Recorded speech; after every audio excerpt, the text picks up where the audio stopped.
Hey, and welcome back to the Difference Maker Revolution podcast. And we're back again as what are we? The Avenger 5? The 5 Avengers? The Avenger 5. The Aussie Avenger. I think we can have a new logo, the Avenger 5. No more logos, no more name changes. We're done. No more rebranding. No more rebranding.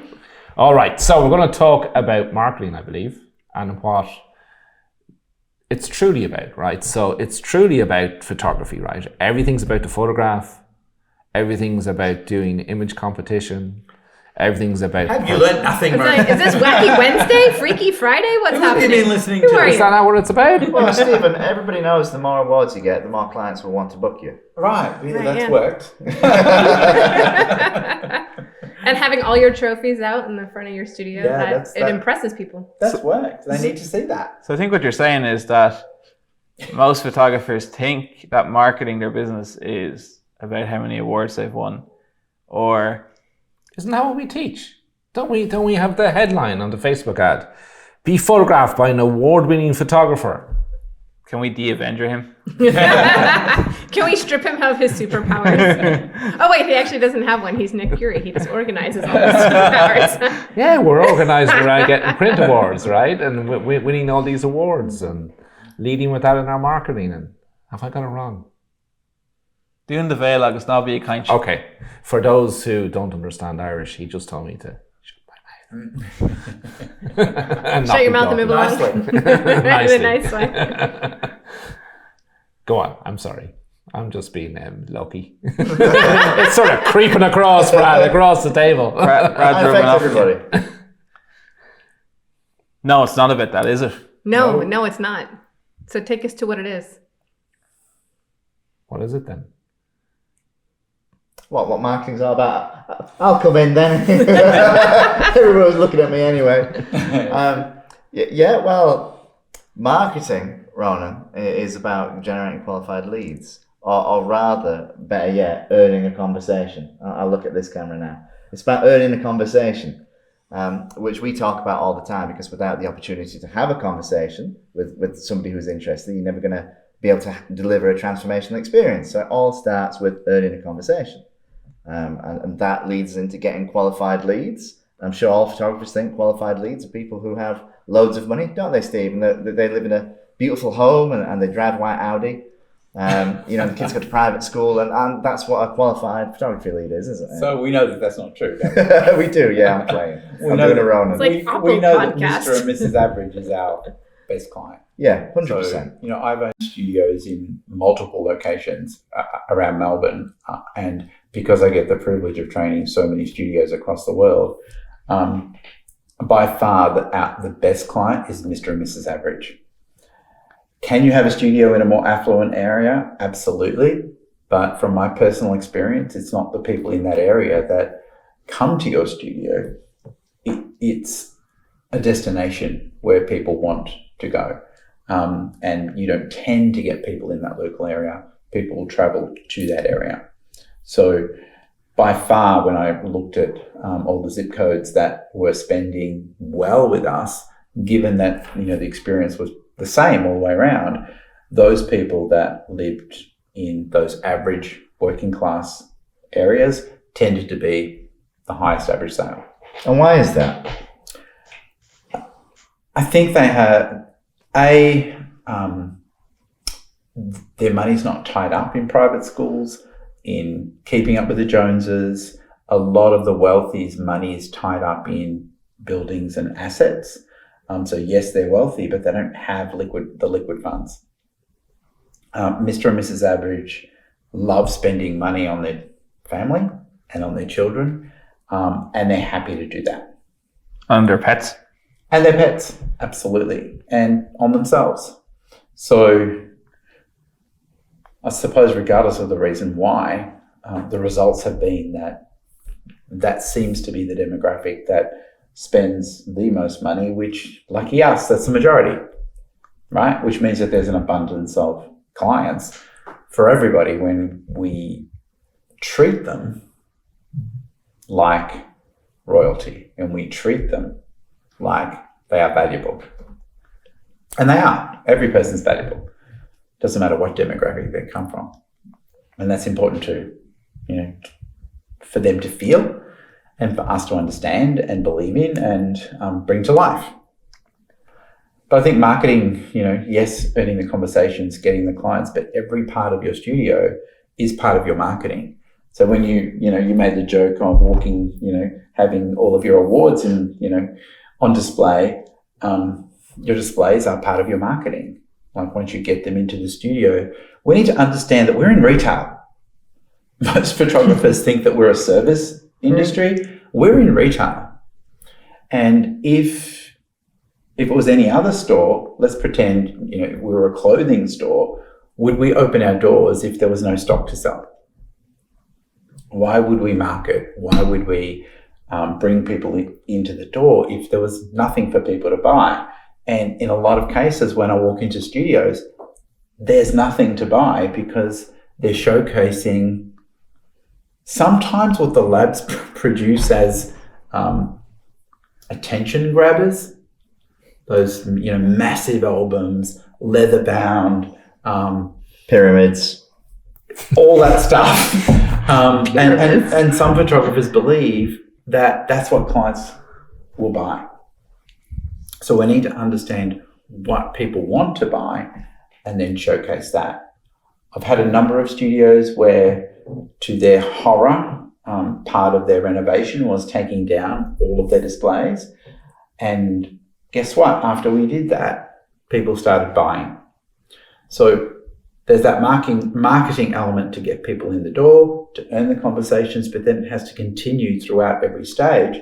So then there is something to buy. They understand why they're there. And we also need to display the next reason for them to come in. So, you said you've got people coming in multiple times in a year. They need to see the next reason for them. And that's part of your marketing. So we all know that there are 3 ways to grow a business. And our industry has been really focused on one way, which is get more clients, get more clients, get more clients. It's the most expensive way to grow a business, but we need to do it. But what we are not focused on is getting your clients to use you more often. And I think part of that marketing is your heart and caring for people, because nobody's coming back if they haven't been treated well. Nobody's coming back if all they believe is you've targeted their wallet the whole time. Nobody's coming back if you haven't kept your promise. So all of those systems that come in place really are what people think are their processes, are also part of your marketing. Because once we have a client and we've spent all that time educating them, spent all that time finding out their story, and they've bought from us, we can't forget them. So we need to remarket to those people and give them a reason to come back. Make them feel welcome. Don't forget them in your next advertising or marketing initiative. Invite them back for Valentine's Day. Know that it's Father's Day. Invite them, are we sending them Christmas cards to thank them? What are those things that you do? Are you just sending a thank you card in appreciation? So I think marketing is more, there's marketing steps throughout the entire process. And that's why I think this is a revolution, because most people aren't teaching all those little things that build a current towards a client wanting to come back instead of trying to convince somebody to come back. Janine, we see a lot of photographers that we work with, when they're doing their marketing campaigns, it's like they're building a house, right? So they get a brick and they place another brick and they place another brick and they place another brick and another brick, right? And they launch the campaign and the house falls down, right? And the house falls down not because they didn't build the house right, but the foundation wasn't there. We see this a lot, right? So with marketing, part of that foundation is knowing your client avatar. So who you're speaking to. So just talk to us about the importance of understanding your client avatar from not just a business perspective, but a marketing perspective. Yeah, no, absolutely. And Steve hit the nail on the head. We are retail. And any retail business understands their ideal client. It's why they lay their stores out the way they do. It's why they have the displays that they do. And we're the same. We have to understand who we're marketing to.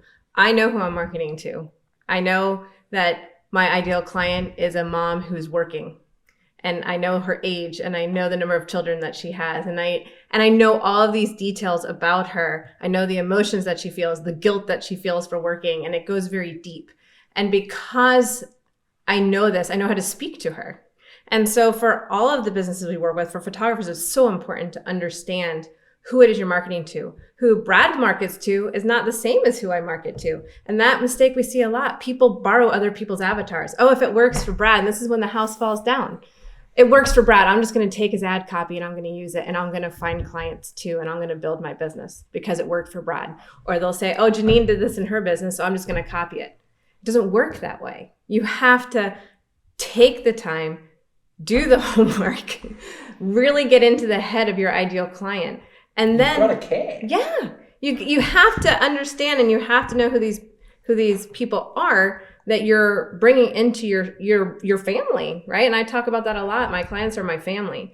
And so if you don't do that, then you're talking to nobody, and you throw advertising out there and marketing out there, and then you bring people into your business and nothing matches, and that it just doesn't work.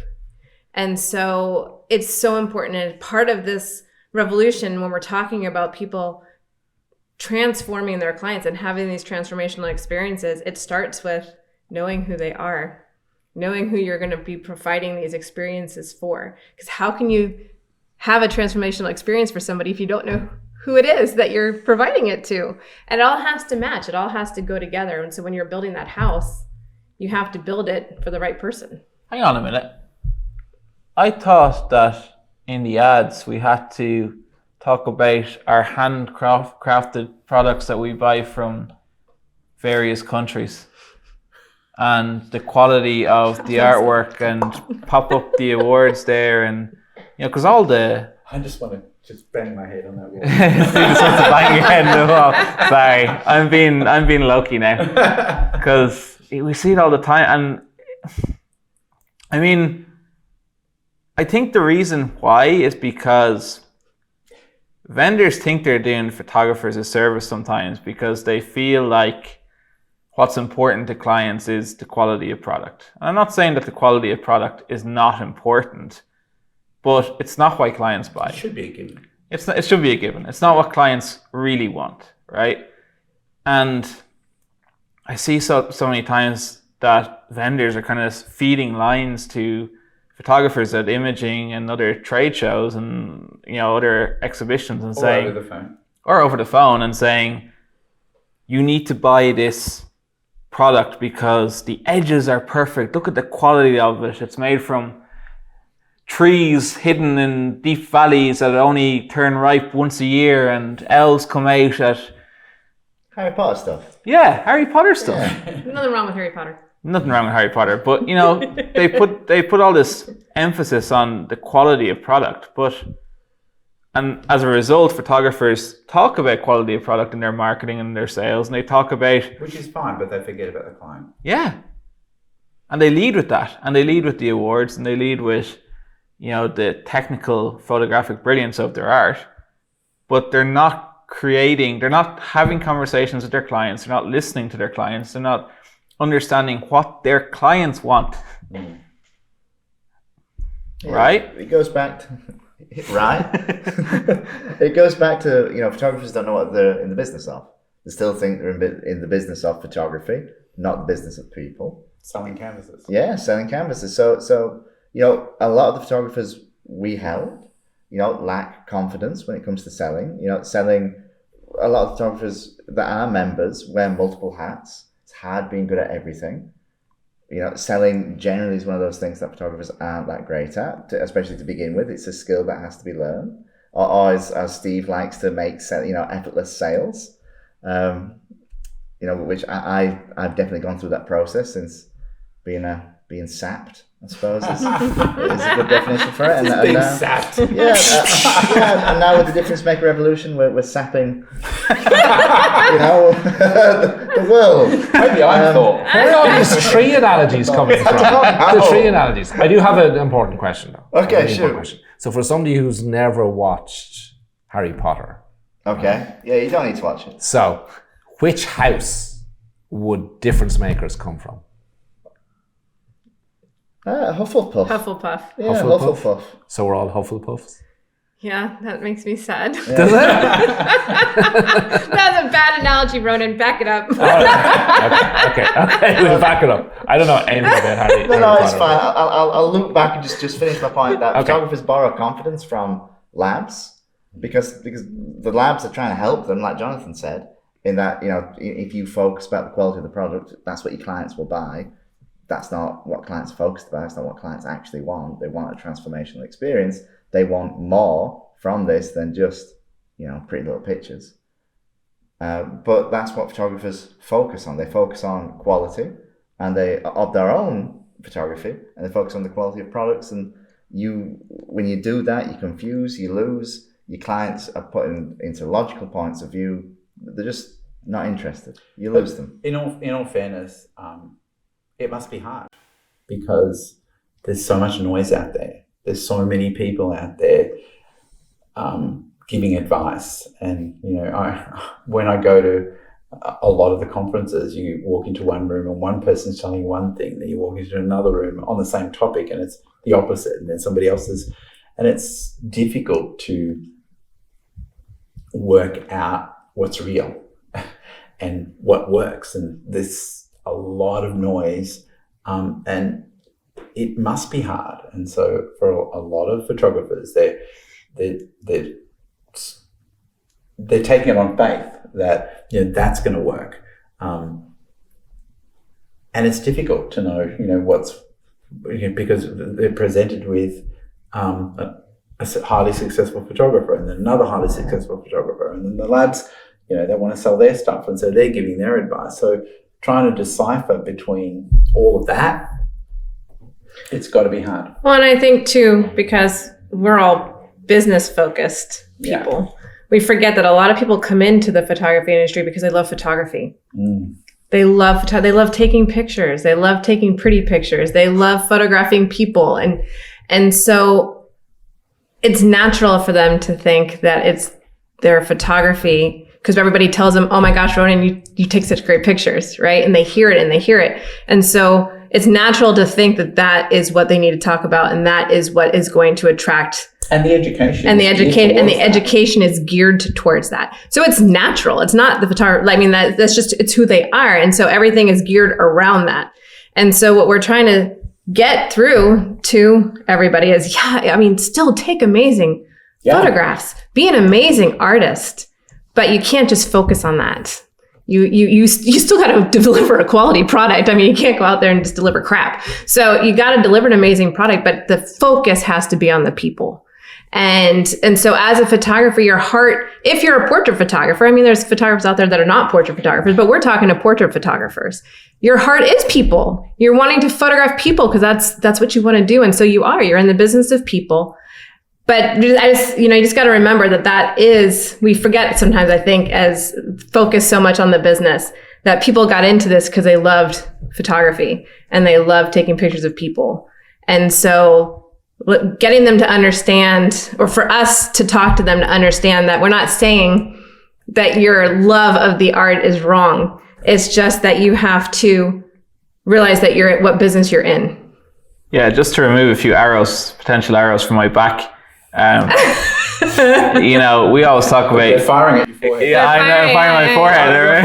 My forehead. To remove a few potential arrows. My point of view wasn't being harsh in the sense that you can't. I mean, we believe in that you define your own success, and if being a very successful photographer and creating these technically brilliant images is what gives you the most satisfaction in life, and you want to do that, great, do it. That's amazing. How amazing is that? Like Janine said, you got into it for your love of photography, But if you think that being a successful photographer will create a successful business for you, that's completely different. Because there's this misconception that the better photographer I am, the better business I'll create as a result of that. So that's my point. You know, if you want to be an amazing photographer and a really successful photographer, and you want to win awards and print competition, great. But don't believe that that's going to help you market your business or help you create a successful business, because they're separate things. Well, I mean, look at McDonald's. Like, do they make the best burgers? And look how highly successful they are. It's about the marketing and a lot about, I suppose. That's probably what the we'll be eating on the experience. way home after this. Because that's all we have time we for. won't. We're all onto that. No. But I mean, if you look at Apple, like, they're not selling how they construct the hardware or, you know, what components they put into each and every product. They're selling the experience. And they know that what they're really good at is creating an experience for their clients. The first time FaceTime came out, it wasn't about how technologically advanced the software is and the engineers that they put in. It was about traveling dads connecting with their children while they're away and their children being able to see them while they're away. It was, you know, when the iPod came out, Yeah. you know, the world didn't even know they needed an iPod, but it was about, you know, something. 10,000 songs in your pocket. 1,000 songs in your pocket. Yeah, so, you know, they're selling the experience, not all the technical stuff.